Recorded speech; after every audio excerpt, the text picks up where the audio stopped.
Màmá yìí béèrè iṣẹ́ tí ènìyàn lè lò fún àwọn ọmọ kékeré fún ààbò kí payé má bàa ká wọn.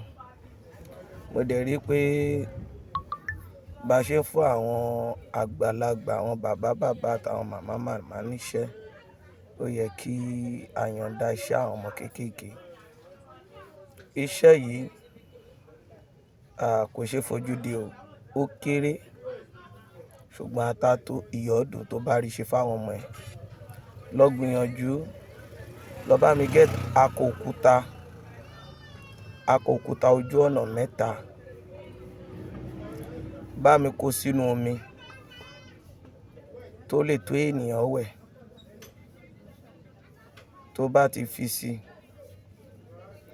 bá mi wá ìmọ́lẹ̀ 3 tàn yíká omi náà. Ẹ wá ka Psalm 23 sí ní ìgbà 7. Lẹ́yìn tẹ́ bá ka Psalm 23 sí ní ìgbà 7 tán, ẹ porúkọ Olúwa yìí sínú rẹ̀, Jah-Sabaoth. Tí ẹ bá ti wá pé Jah-Sabaoth sí nígbà 21 times, ẹ wá gbé omi yẹn, ẹ fi lọ ṣọ́ra fáwọn ọmọ yẹn. Ṣùgbọ́n àìdá kó wẹ̀ kórùn tó yọ láàárọ̀, kò fi wẹ̀ fáwọn ọmọ yẹn, ẹ lè lo ọṣẹ, ẹ lè fi ṣọ́ra fún wọn. Tàbí kó lò ó ní alẹ́ tí wọ́n bá ti fẹ́ sùn. Any perfume ló lè fi sínú omi yẹn, ó dájú sí confirm. Tó bá ṣe, kò sẹ́ni tó fẹ́ sà sí ọmọ yẹn tó máa mu. Kò sẹ́ni tó fẹ́ ru bírú ọmọ yẹn tó máa mu.